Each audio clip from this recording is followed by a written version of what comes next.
Mercredi 24 avril, mesdames et messieurs, bonsoir et bienvenue dans l'Actu en débat, votre émission hebdomadaire qui vous décrypte toute l'actualité de la semaine. Ce soir, nous allons évoquer les relations entre le Mali et la Mauritanie qui connaissent un coup de froid depuis quelques semaines, voire quelques mois durant certains.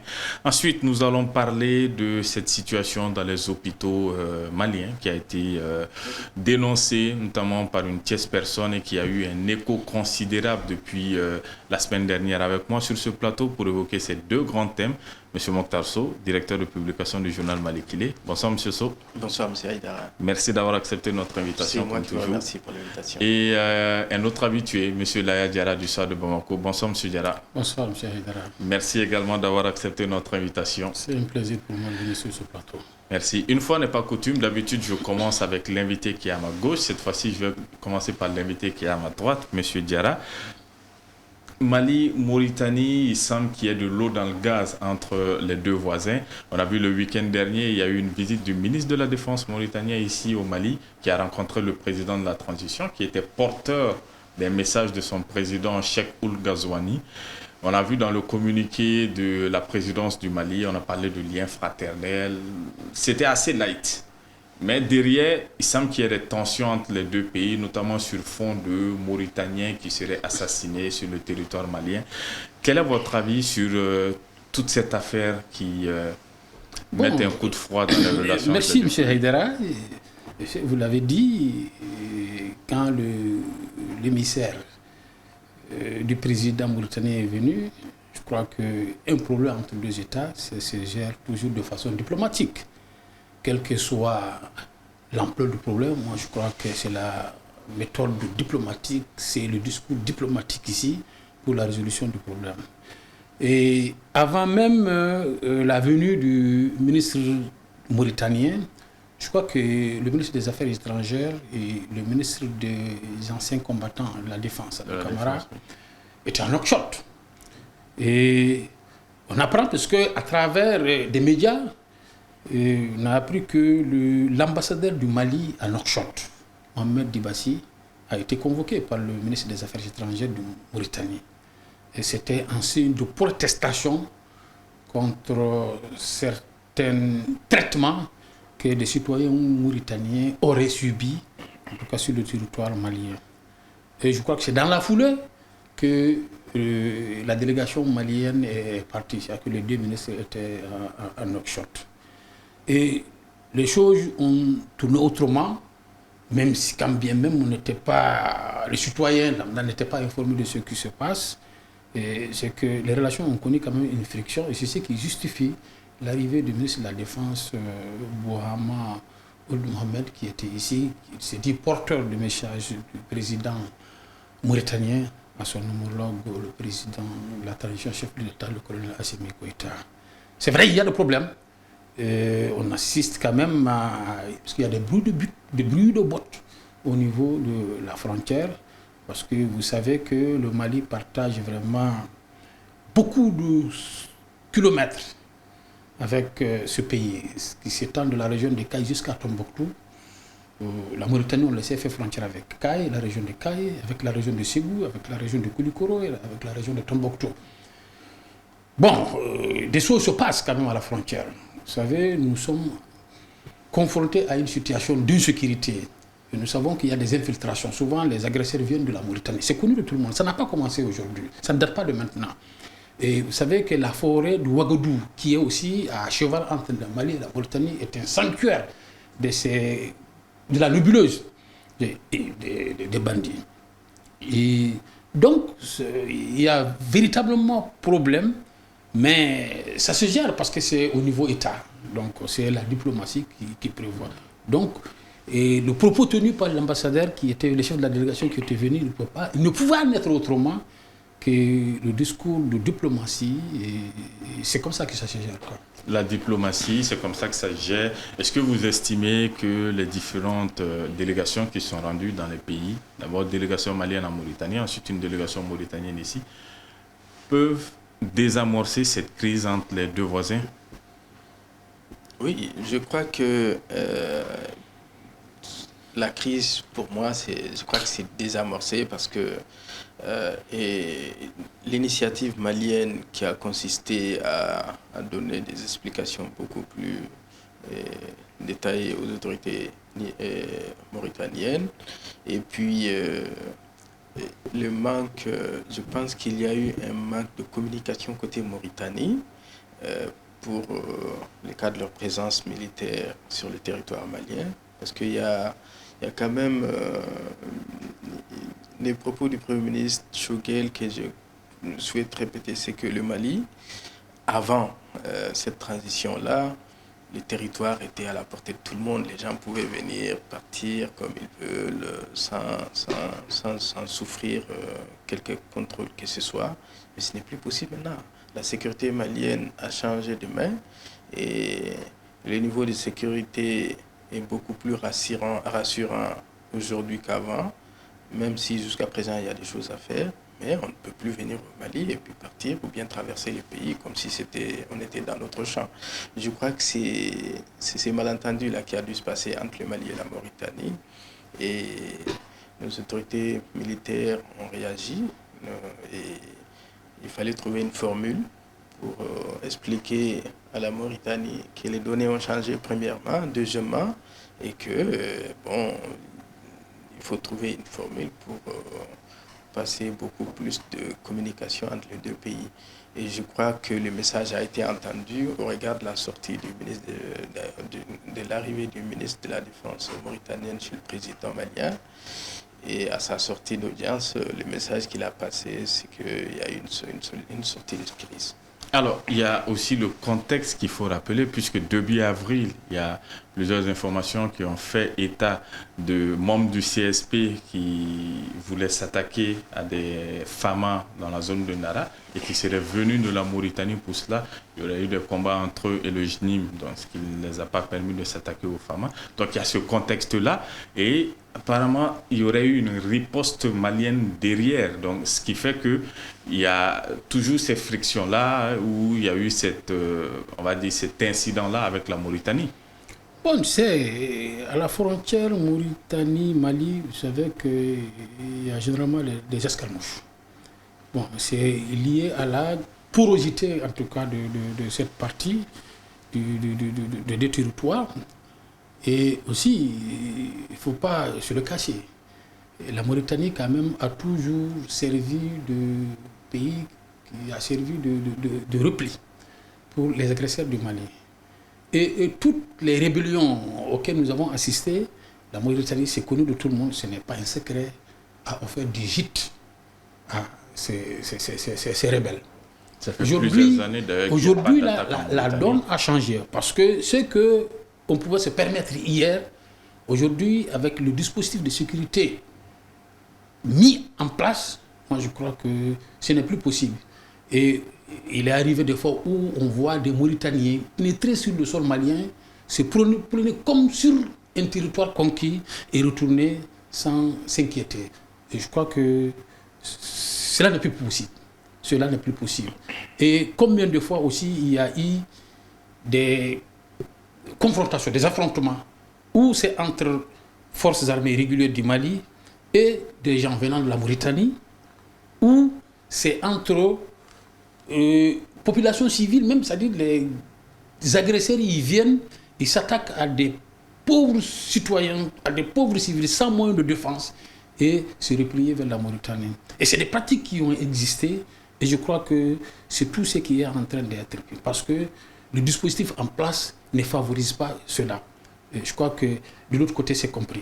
Alors, toujours parlant de contexte, il y a un contexte électoral aussi en Mauritanie, puisqu'il y a une présidentielle qui doit se tenir dans quelques mois. Donc, de fait, ce qui logiquement met un peu plus de pression sur les autorités mauritaniennes pour ne pas qu'il y ait des informations, en tout cas, pour que ce problème-là s'étende dans le sens où il y aurait un pays voisin dont les forces de sécurité intenteraient à la vie de certains Mauritaniens selon les termes des Mauritaniens. Il y a ce contexte-là aussi. C'est vrai, mais c'est pour ça que j'ai parlé de communication. les autorités mauritaniennes vont essayer de communiquer pour dire que non, en réalité, voilà, nous on a procédé ainsi. Mais la réalité est tout autre. C'est que, comme le grand frère l'a dit, il y a toujours cette agression du territoire malien à travers non seulement les autorités mauritaniennes, les autorités de sécurité, bien sûr, de la Mauritanie, mais aussi nos frères rebelles qui parfois se retrouvent là-bas pour se préparer, puis, parce que ça leur sert de base arrière. Mais quand ces incidents ont eu lieu, je pense que ça va régler tous ces problèmes-là, dans la mesure où les gens vont comprendre qu'en réalité, le problème n'est pas plutôt malien qu'il est mauritanien et que les autorités mauritaniennes doivent prendre des dispositions pour que désormais notre pays ne soit plus agressé ni par leurs forces de l'ordre, ni par nos autorités, par nos frères rebelles qu'ils reçoivent, mais aussi de savoir que ces deux pays voisins, comme il a dit, quand vous voyez l'étendue des frontières entre les deux pays, c'est difficile de ne pas avoir une relation de collaboration aussi bien militaire que politique. Donc, je pense qu'ils ne doivent pas essayer d'utiliser ces questions-là pour essayer d'avoir quelque voie électorale que ce soit. Alors, est-ce qu'il n'est pas dans l'intérêt aussi, on a beaucoup évoqué la Mauritanie, des autorités maliennes d'essayer de calmer le jeu aussi avec ses voisins, puisqu'on a vu certaines frictions, notamment avec la Côte d'Ivoire, les relations ne sont plus au fixe, avec l'Algérie, avec la Mauritanie, ça risque de faire beaucoup au final. Bon, je ne parlerai pas de la Côte d'Ivoire, mais du côté de l'Algérie et du côté de la Mauritanie, il faut se dire la carte vérité. C'est le Mali qui subit toujours. Parce que du côté de l'Algérie, c'est des agresseurs du Mali qui se replient sur l'Algérie. Du côté du Mali, de la Mauritanie, c'est la même chose. Rappelez-vous, la dernière attaque contre le camp militaire de Léré, vous vous rappelez bien, les images ont circulé. Les blessés, c'est-à-dire parmi les assaillants, ils sont retournés en Mauritanie. Des images ont circulé et les gens ont vu. C'est en Mauritanie, ils ont été accueillis dans des structures hospitalières. Vous voyez? Mais des agresseurs d'un pays voisin qui viennent et vous leur prêtez assistance. Ça veut dire qu'il faut que la Mauritanie soit sincère dans les relations. Ce qui nous lie, c'est très fort. C'est vrai. Et le problème, je l'ai dit au début de mon intervention, ça ne date pas de maintenant. Toutes les rébellions, en tout cas que moi j'ai connues, les acteurs ont trouvé refuge, gîte en Mauritanie. Aujourd'hui, mais quand tu vas du côté de Nampala, le dernier poste avec la Mauritanie, il y a le poste de Tarza et le poste de Foïta. Ça, c'est les derniers villages maliens. Mais quand tu vois tout aux alentours, c'est des citoyens mauritaniens qui se promènent. Ils viennent sur le territoire malien, ils commettent des exactions, ils retournent sans s'inquiéter. Si du côté, normalement, dans les rapports inter-États, il y a ce qu'on appelle le droit de poursuite. Je crois que ça doit exister entre nous. Et mais je crois que les militaires maliens ne vont jamais se donner ce loisir de pourchasser l'ennemi jusque sur le sol mauritanien si ce n'est pas réglé, s'il n'y a pas de disposition, s'il n'y a pas de texte qui le résiste. Quoi. Bon, vous dites que est-ce qu'il n'appartient pas aux autorités maliennes de calmer le jeu? Moi, je crois que le Mali n'a jamais agressé. Et le Mali n'a jamais accueilli des agresseurs. C'est-à-dire que tu ne peux pas aller dans un pays voisin, faire des bêtises et revenir au Mali et croire qu'on va te donner une protection. Ça n'a jamais été le cas. Et pourtant, avec la Mauritanie, c'est le cas. Malheureusement, tous ceux qui sont fauteurs de troubles, qui déstabilisent notre pays, ils retournent là-bas. Ils savent qu'une fois qu'ils franchissent les frontières, ils se retrouvent de l'autre côté, plus rien. Est-ce que ce n'est pas aussi, désolé de le dire ainsi, une garantie pour la Mauritanie de ne pas être attaquée en accueillant ces personnes-là sans les combattre? C'est malheureux. Et c'est malheureux. Puisqu'on rappelle que ça fait plus de 10 ans qu'il n'y a pas eu d'attaque en Mauritanie. Non, c'est malheureux. C'est ce qu'il faut voir. Quoi. Tu ne dois pas donner assistance, couverture à quelqu'un qui agresse ton voisin. Donc, vous êtes tous au même, on doit tous vous traiter au même pied d'égalité. Tu es complice d'un criminel. Quand tu es complice d'un criminel, c'est que tu es criminel. C'est comme ça. Donc, les Mauritaniens doivent dire à ces acteurs-là que ces pays que vous attaquez, c'est notre voisin. Il y a beaucoup de choses qui nous lient. Quand tu vois même les populations, les communautés au niveau des frontières, fait la zone de Nara, souvent, tu as de la peine même à connaître la délimitation. Tu vois, tu te retrouves sur le sol mauritanien, tu vas trouver que c'est des Maliens qui sont établis là-bas. Tu viens du côté malien, c'est des Mauritaniens qui sont établis là. C'est-à-dire, eux-mêmes, dans leur tête, tu ne sais pas si c'est Mauritanien ou Malien. Mais c'est... Ils vivent en harmonie.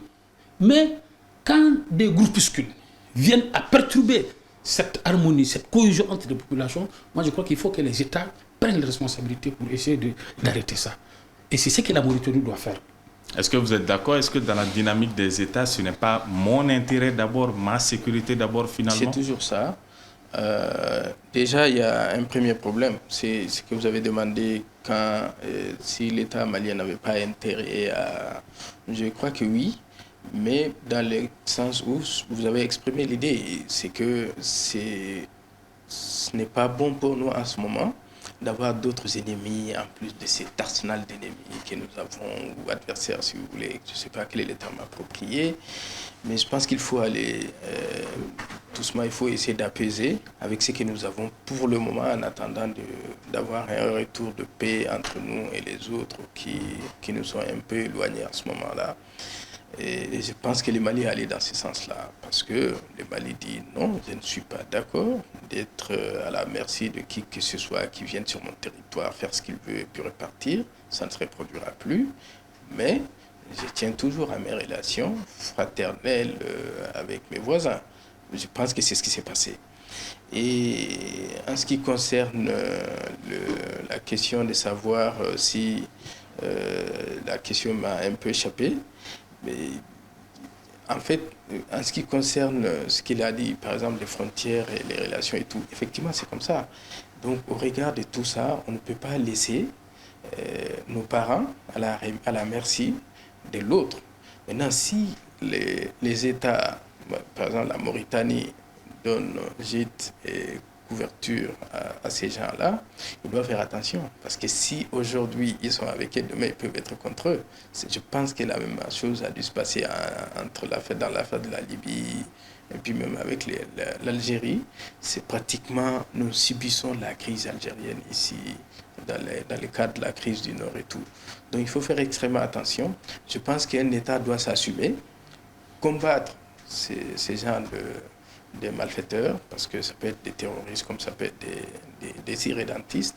Il faut toujours essayer de s'assumer pour aller dans le sens des institutions et au lieu de soutenir des agresseurs contre un État. Oui, pour appuyer ce qu'il a dit, c'est-à-dire qu'il ne faut jamais dire que ça n'arrive qu'aux autres. Ouais. Je prends l'exemple, je ne veux pas citer de nom, d'un pays voisin.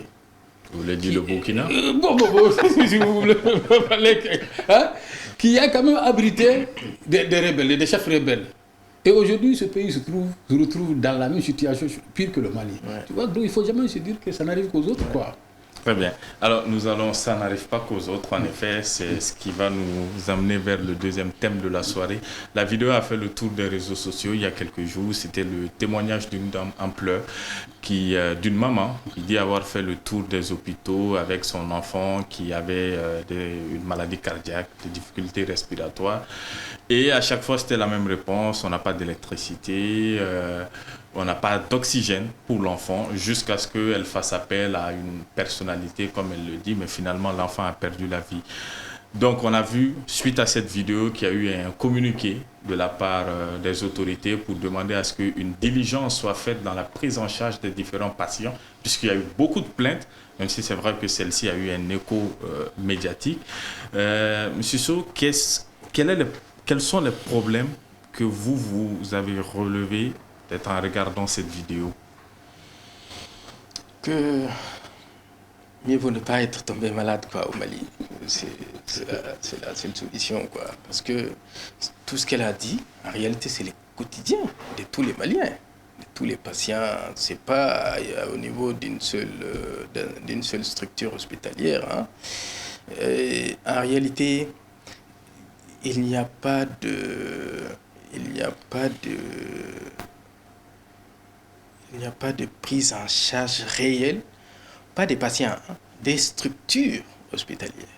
C'est-à-dire que je ne sais pas si, qu'est-ce qui se passe quoi, avec les budgets qui est voté pour le département de la santé, ce budget-là, ça va où? Parce que moi, j'ai échangé avec des personnels de la santé qui disent que, par exemple, dans des hôpitaux, pas des centres de santé, mais dans des hôpitaux, et ils déchirent les papiers, les feuilles A4 là, pour faire les ordonnances à la main. Les ordonnanciers sont terminés, il n'y a pas d'entête quoi. Donc pour vous dire à quel point le problème des hôpitaux c'est aller loin. J'ai aussi vu une publication, vous avez dû le voir, j'espère que vous l'avez vu, et d'ailleurs Malik l'a publié, et une publication de Ella Djimekante, qui est un syndicaliste de la santé. Il dit qu'en réalité, le problème est si grave qu'un jour seulement, un autre scandale va éclater au-delà de l'affaire de cet enfant-là, et que les gens vont encore crier sur la toile, des solutions vont être proposées, des solutions moindres quoi, vont être proposées, et après chacun va vaguer à ses occupations, jusqu'à ce que ça arrive chez soi-même quoi. Parce que, comme il a dit tout à l'heure, ça n'arrive qu'aux autres. La santé, c'est chez tout le monde quoi, tout le monde tombe malade. Donc le problème c'est à ce niveau-là. Et moi je crois que des mesures sérieuses auraient dû être prises. Au lieu de voir un communiqué, enfin, c'est même pas un communiqué, quoi. C'est une lettre pour dire, bon, essayez de faire un peu d'effort, quoi. On ne vous oblige pas, mais voyez ce que vous pouvez faire, quoi. Ça aurait dû aller au-delà de ça. La dame dit que son enfant n'a pas été pris en charge. Et il en est mort, je sais pas. Donc, vous vous dites que, bon, on a appris qu'il y a ça, bon, essayez de faire un peu d'effort. C'est comme si ça ne vous dit rien, quoi. Ils n'ont même pas été... Il faut aller au-delà de ça. Il faut aller au-delà de ça. Mais pour aller au-delà de ça, il faut prendre des mesures pour d'abord fournir aux services de santé les matériels nécessaires pour aussi exiger les résultats. Alors, aller au-delà de ça, est-ce que vous êtes d'accord avec ça et avec ce qu'il a dit? Il y a oui, ce besoin d'abord de fournir. Tout à fait. Tu sais, moi, quand j'ai vu d'abord l'image, la vidéo, et là où j'ai eu mal, c'est quand la dame dit que après avoir été trimballée, et qu'il y a un hôpital où on lui a dit carrément qu'il n'y a pas d'électricité, on l'a même chassé. Elle et son mari sont redescendus pour aller voir quelqu'un de haut placé qui a appelé, quand ils sont retournés, le même médecin qui leur a dit qu'il n'y a pas d'électricité partout, a pris cet enfant en charge. Ça veut dire quoi? Parce qu'il a reçu un ordre. Donc, cet accueil, alors que c'est très important. L'accueil d'abord dans une structure hospitalière, c'est le premier remède pour un patient. Et vous avez évoqué le budget. C'est vrai, même quand on voit la loi de finances 2024, le budget qui est alloué au secteur de la santé, je dirais que c'est vraiment dérisoire. C'est vraiment dérisoire. Et le problème des hôpitaux maliens, c'est le Mali, il est connu. Les syndicats l'ont dénoncé. Vous avez vu, à un moment, il y avait des grèves dans tous les hôpitaux. Au Point G, à Gabriel Touré, à l'hôpital du Mali. Et les gens ne demandent que le minimum. Le minimum. Tu vas arriver dans un hôpital où un simple ordonnancier pour le prescripteur, il n'y en a pas. On va te dire qu'il n'y a pas de scanner. Et tu vois que même pour l'élimination des déchets biomédicaux, ce n'est pas dans un circuit sécurisé. Et tu vois même l'hygiène, tu vois les poubelles. Tu arrives dans un hôpital de référence, tu as l'impression que tu es dans une porcherie. C'est malheureux. C'est malheureux. Bon, c'est pour ça que je dis, le cas de la dame, elle n'a évoqué qu'un problème qui date de longtemps. Le problème est connu, la solution, aucun responsable jusqu'ici quand même ne l'a apporté. Moi je crois que ça interpelle tout le monde, donc ça interpelle les autorités sur la gouvernance, le système et la gouvernance des structures sanitaires. C'est très important. Je crois que c'est ce que je peux dire. Alors il y a aussi, on peut mettre en exergue le fait qu'elle dit que les hôpitaux disent qu'ils n'ont pas d'électricité. Ça, c'est le problème de l'électricité que nous connaissons depuis près d'un an maintenant. On voit de plus en plus sur les réseaux sociaux des gens qui se plaignent d'avoir fait 24 heures, 48 heures sans électricité ces derniers jours, ce qui amplifie forcément le problème. Et on sait que les groupes électrogènes ne peuvent pas forcément tenir et prendre en charge tout un hôpital, surtout des grands hôpitaux comme Gabriel Touré et autres. Non, je suis désolé, M. Aïdara, mais moi j'ai souffert. Hein, et je suis à 48 heures sans électricité. J'espère qu'Edem va suivre ces débats-là. Mais il faut aller au-delà de tout ça. C'est ce que je disais tout à l'heure, parce qu'on ne peut pas avoir un hôpital et puis ne pas avoir un groupe électrogène qui puisse prendre cette... Ou bien il faut chercher des panneaux, parce qu'un hôpital ne peut pas être sans électricité. C'est dangereux. L'électricité est vitale, quoi, dans des endroits comme ça. C'est une réalité que nous connaissons ici au Mali. On a vu des hôpitaux arrêter de travailler parce qu'ils n'ont pas d'électricité. Il n'y a pas que qui n'ont pas d'électricité. Il y a un autre internaute qui a publié il y a environ un mois que l'hôpital de Sikasso n'avait pas de scanner.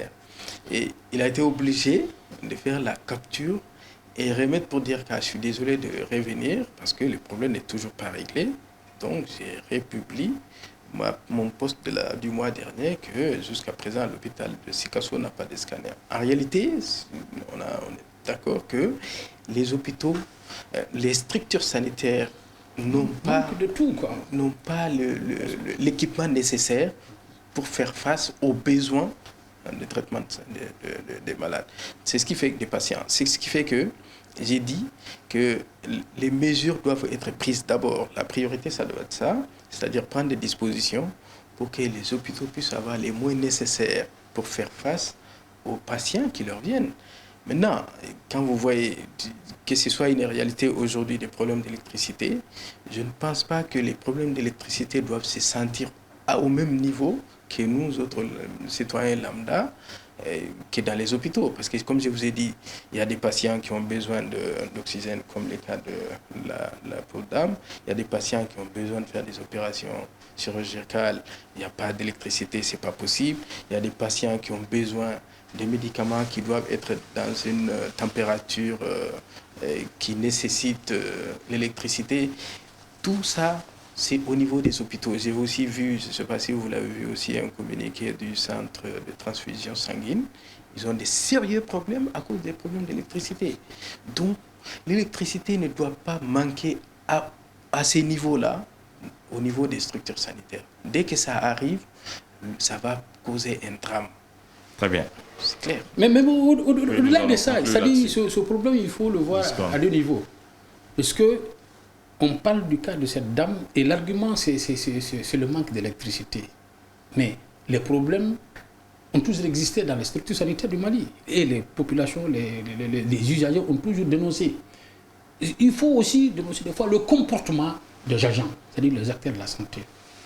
Des fois, tu vois, même l'accueil, j'en ai parlé, je dis que l'accueil au niveau des structures sanitaires, des fois, tu te dis, ça dit c'est une sorte de... C'est comme... le marché, quoi. C'est comme ta santé, tu vas dans une structure où tu es censé avoir le soin approprié pour te porter bien. Tu vois qu'on veut, tu deviens comme une marchandise. Et je crois que c'est dommage. Et tout de suite, là, quand tu vois la mesure, la lettre du secrétaire général du ministère de la Santé, moi je crois qu'au-delà de ça, moi je crois que des fois, il faut aller au bout. C'est-à-dire il faut sanctionner quand il faut. Quand il y a des comportements indigne de la part d'un médecin, moi je crois que les autorités doivent prendre la responsabilité. Le message est passé. Merci beaucoup Laya Diarra du soir de Bamako. Merci à Mokhtar Sow de Malikile.